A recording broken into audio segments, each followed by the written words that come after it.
Well, sometimes I look back and I just wonder, what were we thinking? What was I thinking? We went for a long, long period of time with no resources. And when I mean no resources, I mean no resources. People told us we were crazy to go all in.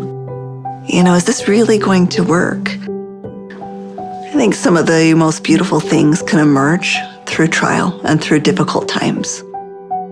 I had been a physician for a long period of time, and I'd had a patient who came to see me, and they would ask me, Dr. Hill, what do you think about the essential oils? And I made the mistake one time of saying, I think that's one of the craziest things I've ever heard. She looked me right in the eye and she said, I am so disappointed to hear that, because that's done more for me than you or any of your colleagues or anyone has ever done for me. And it intrigued me. And over time, I became more intrigued. I became involved with essential oils. And now for the last several decades, this is all that I have focused on and all that I have done. I remember when I first came into the essential oil industry, I thought they were voodoo oils. I thought they were really, really strange. It wasn't long before I started using oils on my kids, and I was amazed at what I was able to do and how it empowered me as a mom to take charge of my family's healthcare. So I was a huge skeptic. Parents were educators. My father was a professor of physics. So I just wasn't raised with anything but allopathic Western medicine. I learned over the years how effective they were and can be, especially if they're pure. When you make a claim that your product is 100% pure and you don't know that it's 100% pure, that's an integrity problem. I sort of made this conscientious decision. You have to, as a human, recognize that you have an obligation to help and to serve other people. After working 10 years in the essential oil industry, I found myself leaving for integrity purposes because I knew that essential oils had to be pure. The desire of my heart was just to go home and raise my children. I've tried all the essential oils out there. There's nothing that meets the quality standards our family needs to use for our health care. And it was in that moment that I knew, stop thinking with your head and start thinking with your heart. It all came together, and I had such a grand vision of going out and finding the world's most pure, most potent essential oils and educating mothers like me how to take charge of their health care. So it was in that moment before fear took over that I picked up the phone and I called Dave. And Emily Wright called me at the time and just said, what if we could go out and source the most pure essential oils on the planet and bring them to the world in a mainstream fashion? And he got really emotional. And Dave doesn't get emotional. And actually it was that right then and there. That was the genesis for me. And I just kind of felt strongly like, yeah, we're going to start a company. So I hung up the phone with Dave. I picked up the phone and I called Dr. Hill. And as I called him, I still remember he kind of giggled. And I said, Doc, this isn't funny. I'm serious about this. What if we could go out and find these pure oils like we've always wanted to do? And what if we could educate people to really understand the power behind these oils? And he said, no, Emily, I'm not laughing because I think your idea is crazy. I'm laughing because I was just getting ready to call you and ask you the very same question. It started with an initial little small meeting in an Italian restaurant. In the far corner, and we met for 5.5 hours until they finally kicked us out of the restaurant because we weren't buying food anymore. And we just started to dream.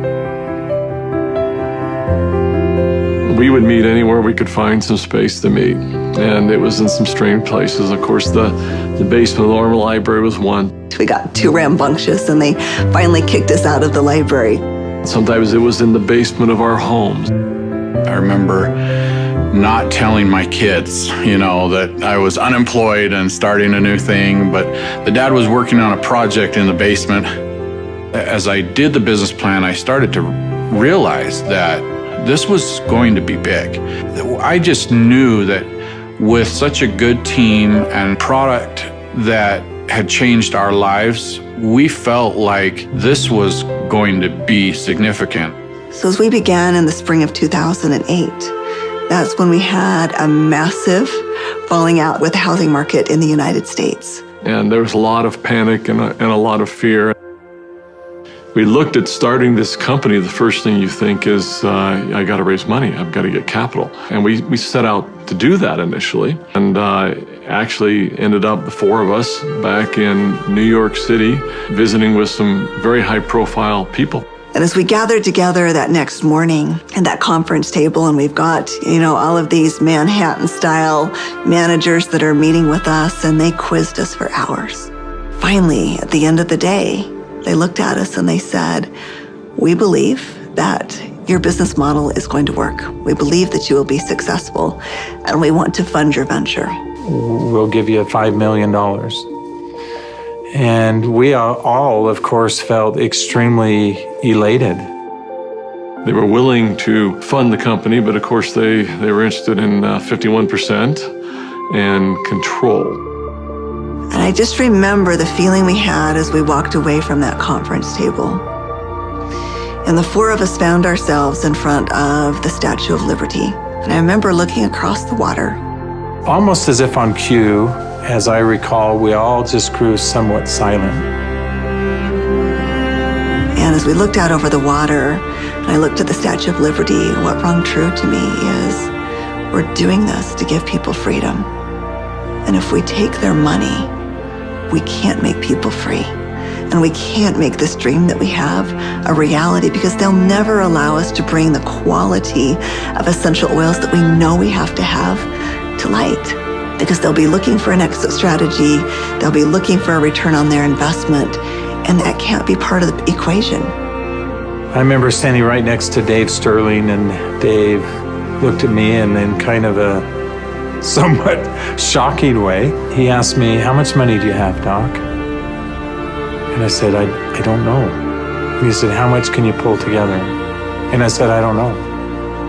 And he asked each one of us in succession, and before we left the park that afternoon, we had made the decision that we were unable to take any resources from anybody, and instead, we would all leverage everything we have. We took the equity out of our homes, we cashed out 401ks, we liquidated everything we owned in order for this dream to come to fruition. And so as I expressed this to my wife, I remember very clearly, she just looked at me and said, "Well, I trust you. You'll take care of us, and we'll be fine." And we had family members even come to us to say, "You're foolish. Your family is going to be homeless." So we went all in, everything. We didn't hold anything back. We thought it would be for just a couple of months that we went without any income, but it was 13 months. Those final months, we're eating almonds and yogurt and telling our kids they can't go to dance practice and they can't play sports because we don't have enough money. But having that belief that it was all going to be worth it. And I remember a day that we had $5,000 left in our account. $5,000 because we had just put together this big oil order. And we didn't know how we were going to make payroll. We didn't know how we were going to make commissions. And just to see how doors open every single time, as long as we continued to step forward, the doors open. People ask me sometimes, how are you guys able to do what you did? And, but everybody rolled their sleeves up and we did every job. We did this job, this job, this job. I was supposed to go out and find these precious oils.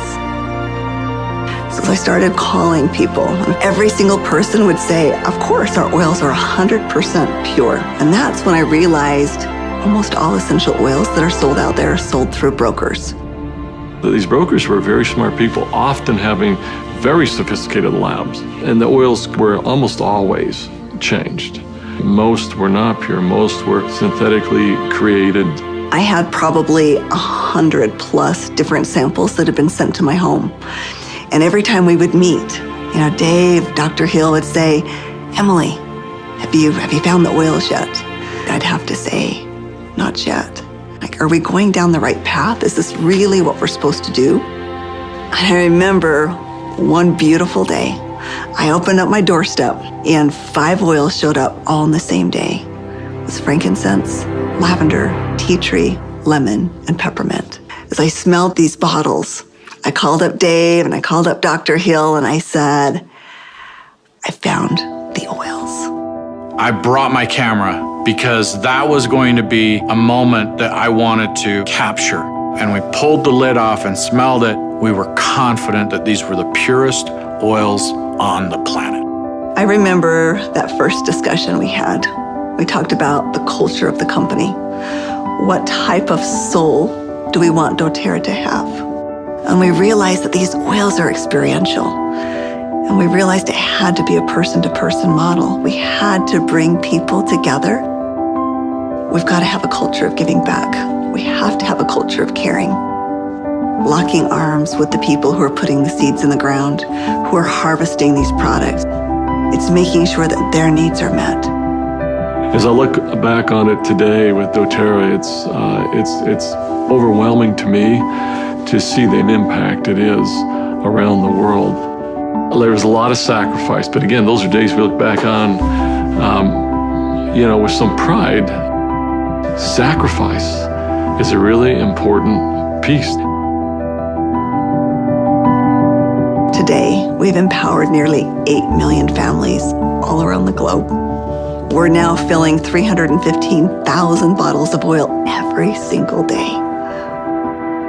And just to think about it on that scale just warms my heart, knowing that every single bottle is changing somebody's life on both sides of the bottle.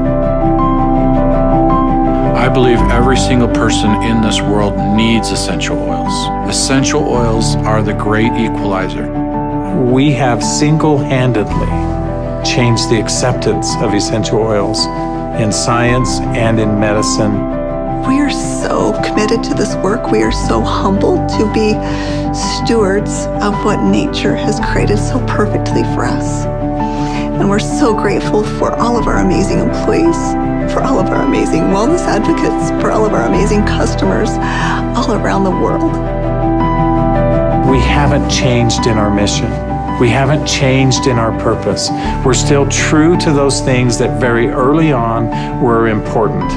If doing the right thing was important then, doing the right thing is important now. If helping and giving service to other people was important then, it's important now. If sourcing oils differently and doing what had not been done before was important then, it's important now. We feel like, as crazy as it sounds, we're still just beginning.